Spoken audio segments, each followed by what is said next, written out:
Yes, thank you very much, Peter. And to your panel, I think it has been absolutely fantastic what you have been able to share in terms of the food value chain, the food system, and how it all hangs together. But in order for us to take this forward, we need money. And so in this final session, we are going to talk about money matters. So early in the morning, we have started out by discussing regenerative farms and how that is happening, healing of the land. And from healing the land, we have moved into healing the people. And from healing the people in terms of looking at the food value chain. And now in the final instance, we are going to talk about money. And because in the end of the day, that is such an important role player that we have. So my panelists of this session is going to be Annika de Beer, Nick van Schalkwyk, as well as Graham Terry. So welcome, Annika. I can see you are there. And thank you for joining us on this. And I can see Nick and Graham is also there. Thank you very much for joining us on this panel. So, Annika, you're a meteorologist and an ENCA TV co-presenter of the Daily Weather. So you know everything about weather and weather things and weather matters.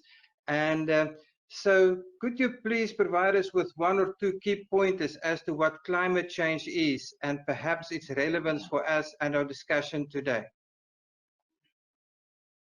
Thank you, James, and good afternoon, and also good afternoon to all of our listeners. Yes, climate change has been mentioned a couple of times already today, and I think it is important to take a step back and just quickly look at the definition of climate change.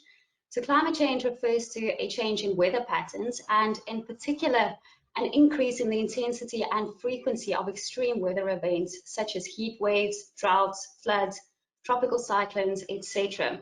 And that is as a result of the heating trend we've seen since the mid-20th century.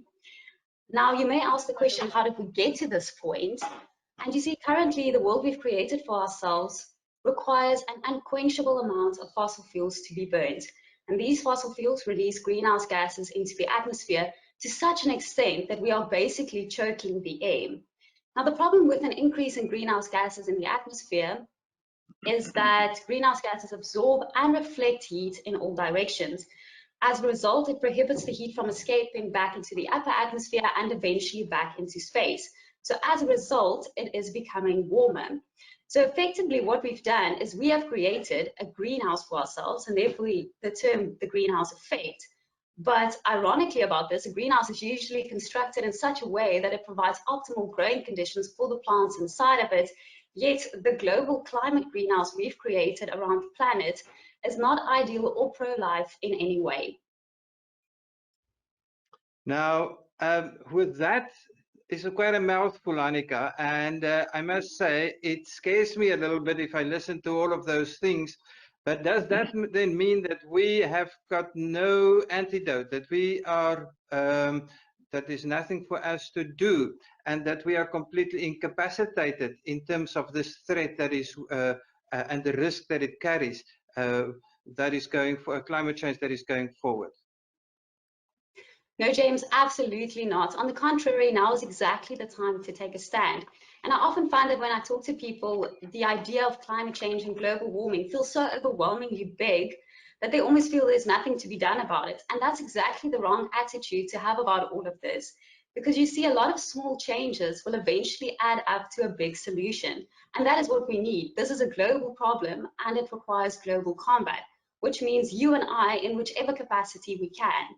So that leaves us now with a climate change battle plan, which should be twofold. First, we need to ensure that our life-sustaining systems, such as agriculture, which produces our food, becomes more resilient and more adaptable to mitigate the risk and effects associated with climate change. And secondly, we need to change over to climate-smart solutions as soon as possible, wherever we can. And that brings me to everything we've spoken about today, which is regenerative agriculture, because that addresses both of these points that I've just made. Regenerative agriculture will ensure that our farms and our agricultural sector becomes more resilient and more adaptable to changes in climate. And then also it is a climate smart solution. We've heard in some of the previous sessions how it draws carbon down from the atmosphere back into the soil and a whole range of other positives. So regenerative agriculture is not only the healthier option for humans in terms of food consumption, but it is definitely also the healthier option for the atmosphere and the planet as a whole. Thank you very much. So what you are saying basically is that by healing the land, we can actually move forward and reducing the risk that is entailed and embedded within climate and climatological changes and patterns that's going forward. And that is an important concept, this whole risk concept, because risk talks about how we think and act also with respect to money. So it's on that note that I would like to bring Nick into the discussion. Nick, you are a chartered accountant and a CFA chartered holder, which basically means that you are the man that works with numbers, finances, etc. And you are the founding member and executive director of Integrity Asset Management. Now that is a boutique asset management company that manages investments. So you manage other people's money. But you base it on long-term sustainable value generation principles. That's your aim. You would like to make people's money work for longer. And so you would like to reduce the risk that there is within the financial system and make their money work for longer and also be sustainable for them. So from that perspective and from an accounting asset management perspective, could you please define this whole idea of value for us, especially value generation over? Hi, James. Good afternoon. Yes, value is a bit like beauty. It's in the eye of the beholder. And money is often said, it's said that it makes the world go round, and I think this is a but in bold caps. It's also often seen as the root of all evil. Now, I know it's very odd and almost quite ironic for a fund manager to say something like this, but it is unfortunately very true. And we must therefore nurture investments in private equity portfolios to generate benefits over the long run for a wide array of stakeholders. It's not just about the monetary return for the investor. Yes, of course, that is important. That is, after all, what we do as a business. But the value created should be much wider. It should be monetary, but also tangible and intangible benefits which are created and which are shared across the whole ecosystem. And the benefit to humans should only be one small aspect thereof in the end. So value added money management, how do you then relate that back to the stuff that we've discussed today? Agriculture, reducing risk, long-term management. Why did you and your company then become involved in this field of regenerative agriculture when you're actually only talking about money and value and managing value for your portfolio holders?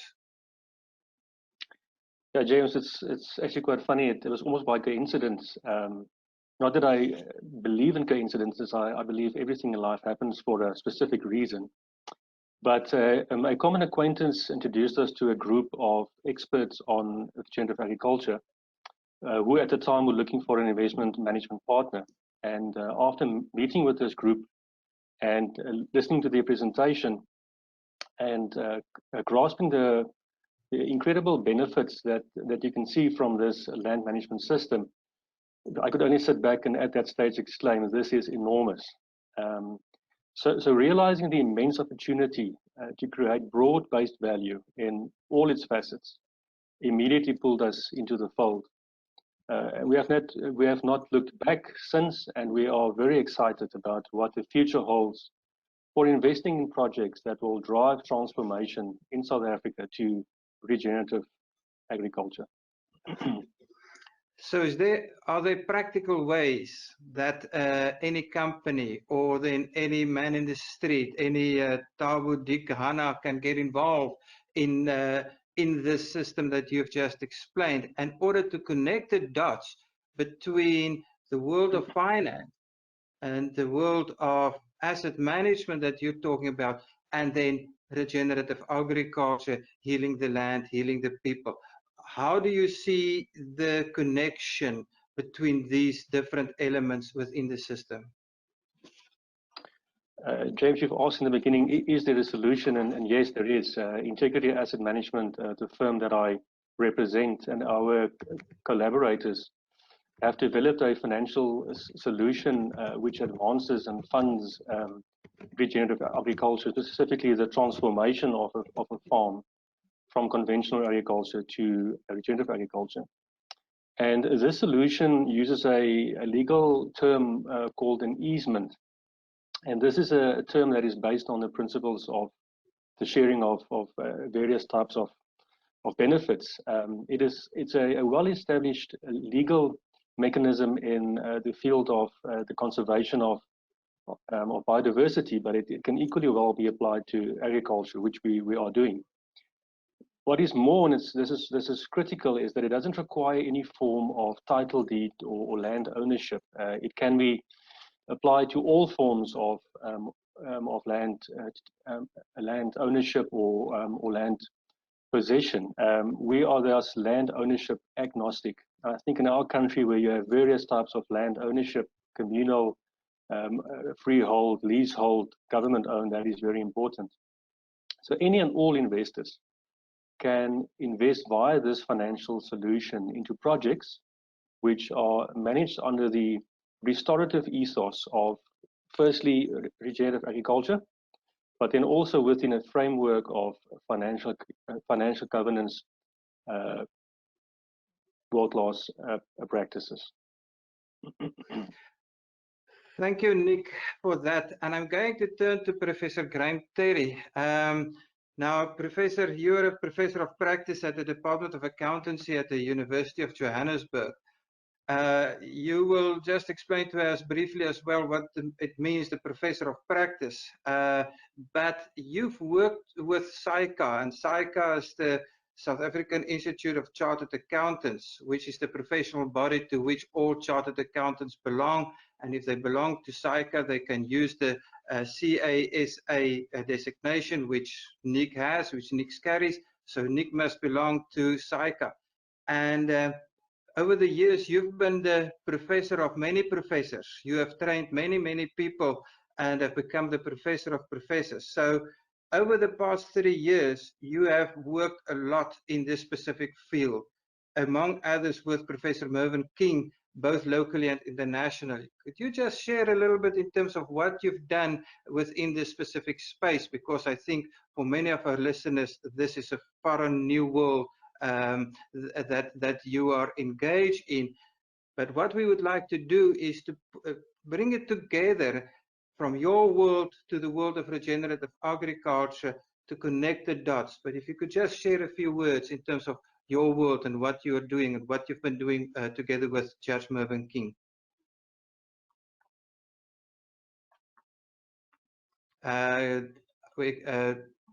Professor Terry, we haven't, you just need to unmute yourself, please. Can't hear you.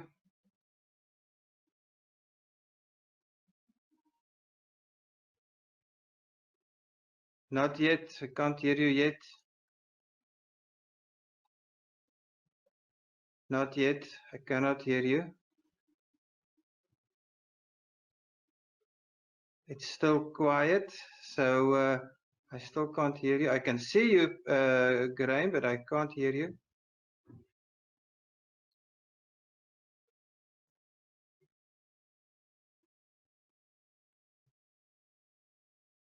No, there's nothing yet.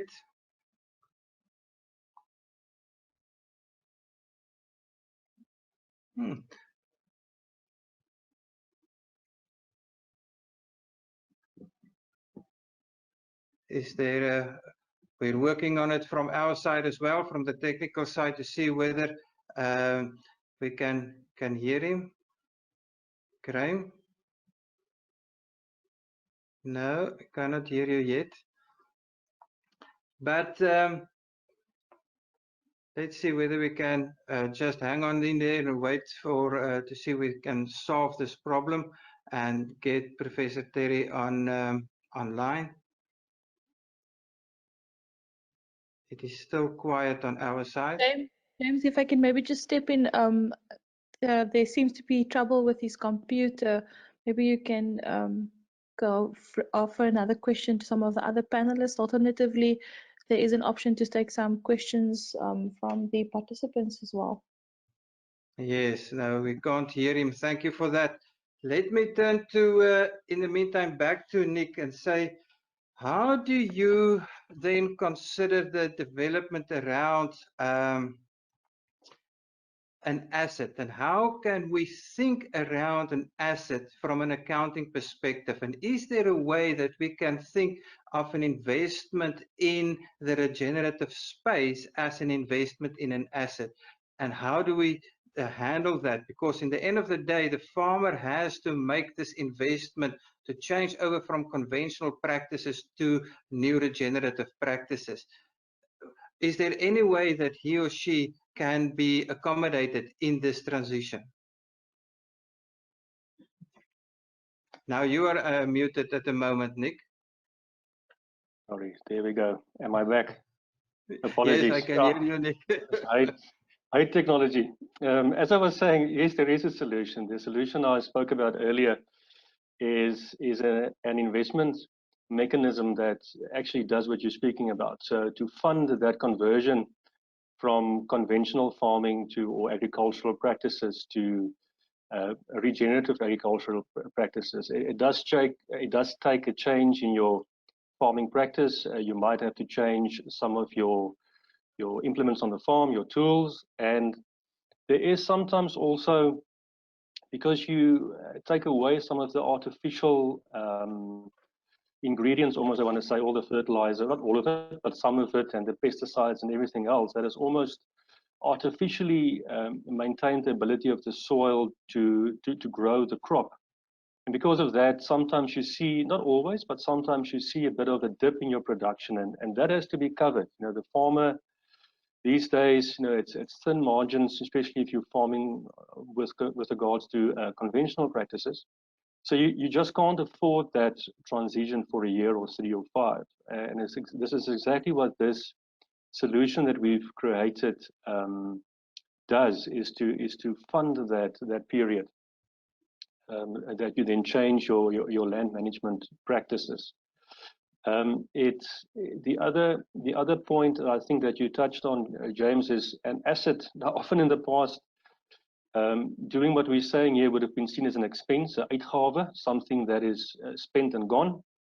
With the change in the accounting standards board's definition of an asset a couple of years ago, now I studied the old definition a couple of moons ago, and then economic resources were not seen as an asset. It was more often than not seen as an expense. And with that change has come almost this paradigm shift where now we can actually put the asset on the balance sheet, an investment on the asset and liability statement of an investor, the farmer, by doing this change. And that's what I spoke about earlier, the concept of an easement. Also,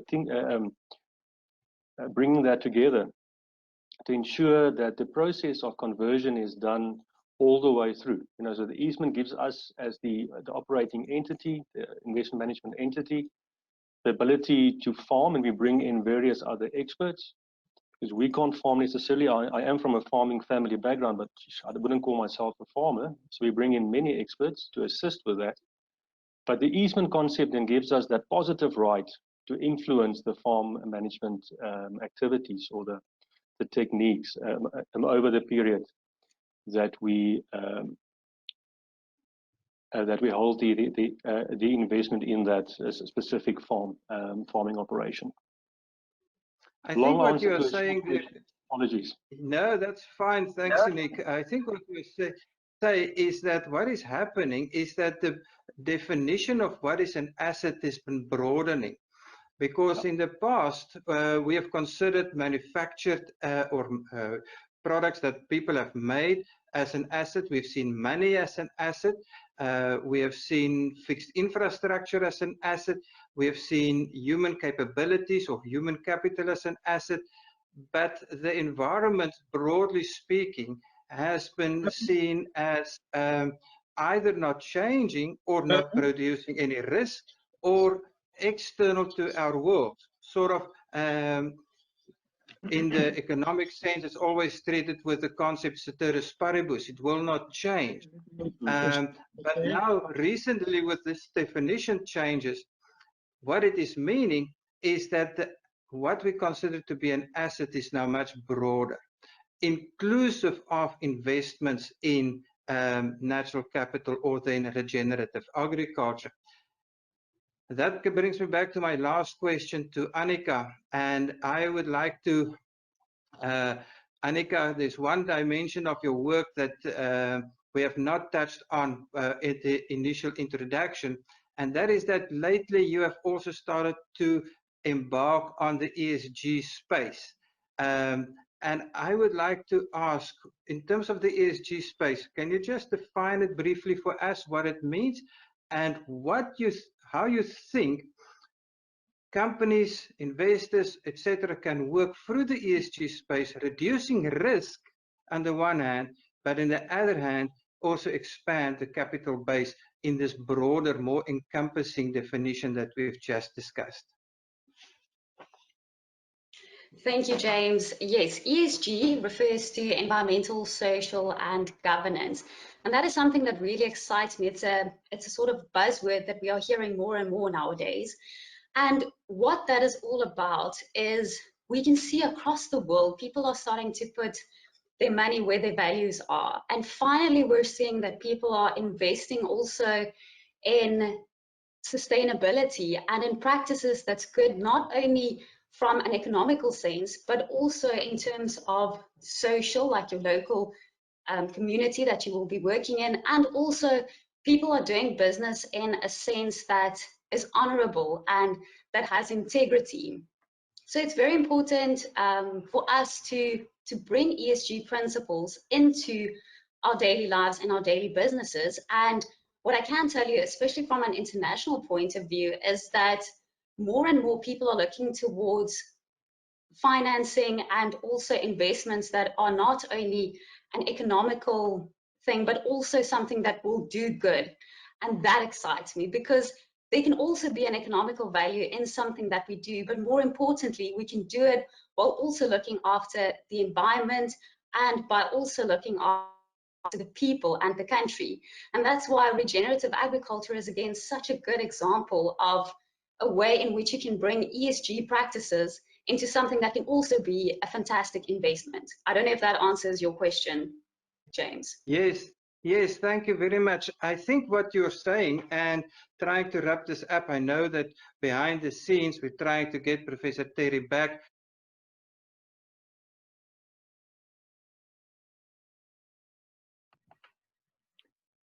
Thank you, James.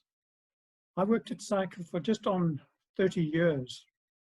At SAICA, I was responsible for strategy and thought leadership. We identified that organizations were not recognizing the dangers caused by environmental and social change. As a result, we began implementing various projects to promote and encourage organizations to adopt sustainable strategies. The global financial crisis in 2008 caused many people to recognize that financial reporting on its own was hopelessly inadequate and that a new form of corporate reporting was needed.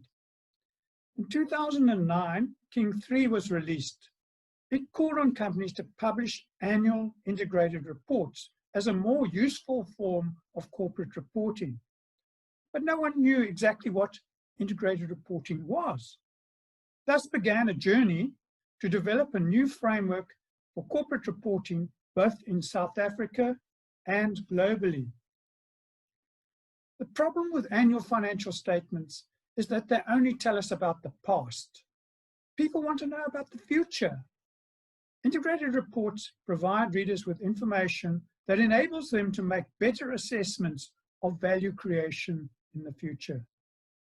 Integrated reporting is based on integrated thinking, which is a process whereby organizations work with their key stakeholders to create value for themselves and their stakeholders. Organizations need to understand the external environment in which they operate and how that external environment is likely to change in the short, medium, and long term. Based on that evaluation, organizations formulate their strategy for the short, medium, and long term and assess their risks and opportunities. They use various forms of capital in the value creation processes. Apart from financial capital, they use manufactured capital, which includes plant and machinery and other manufactured assets, human capital, intellectual capital, social and relationship capital, and natural capital. We all know that the world is going through massive change at the moment. Where there is change, there are always risks and opportunities. Many of these risks and opportunities are associated with the UN Sustainable Development Goals. COVID-19 is an excellent example. Why didn't we see it coming? There was plenty of evidence of the potential threat. It is the same with opportunities. We often fail to see them. I said that one of the forms of capital used by organizations is natural capital, which includes land. Many people have talked about the dire need to heal our land and create a more sustainable agricultural framework in South Africa. How can this be done? If we could find a model that would allow regenerative agriculture to be practiced by all farmers throughout the country, there would be tremendous benefit for all concerned. I believe the model that Nick talked about earlier is a very viable solution. By investing in this kind of project, organizations can create value not only for themselves, but also for their stakeholders, the farmers, and the community.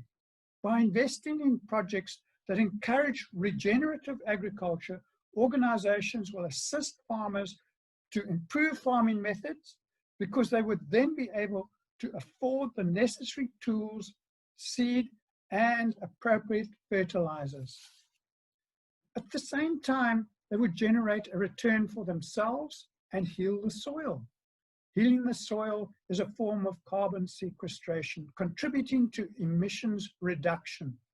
By improving the ability of farmers to generate crops, communities will be uplifted, contributing to poverty alleviation and food security. This type of project can also contribute to land redistribution in our country. So why are organizations such as banks, investment funds, food producers, supermarkets, NGOs, governmental bodies not investing in these projects? Regenerative agriculture offers such an important opportunity for our country to begin rebuilding our economy and building it on a more equitable basis. As I said, we are often very slow to recognize risks and opportunities. Part of the reason is that we focus on the short term. We measure performance in financial terms, and we don't want to sacrifice short-term profit for longer-term value. However, the world is changing slowly. As more and more organizations embrace integrated reporting and integrated thinking, COVID-19 has influenced many organizations to relook at their business models. They are beginning to understand that they can't create value on their own. They have to work with their key stakeholders. Also, they have to look at issues over the short, medium, and long term. Let us encourage them to recognize and exploit the opportunities to heal our land and our people. Let me just try and summarize and say that the farmer is at the coalface of producing food for us. That food, he needs implements, money, and a variety of different aspects that he requires to actually produce this healthy food in a healthy, nutritious way for us. That needs an instrument, that needs assistance, not just from the farmer, but from a broader community to enable that farmer to farm better. And so the ESG is there, environment, social governance facilities, that's there to also provide funding from other sources, third stream of sources. There's the financial instruments, technologies, instruments available that Nick spoke about. But there's also then this whole aspect of risk reduction. So in the end of the day, if we want to heal the people, heal the land, as we've discussed the entire day, money, people can connect everything. And at the focal point of this movement, so to speak, then is agriculture. Because you and I, and it doesn't matter where we are, we have to eat. And we can do so in a way that can heal the land while it is healing us. Connecting the dots between the accountants, the asset managers, the people, the ESG community, everybody.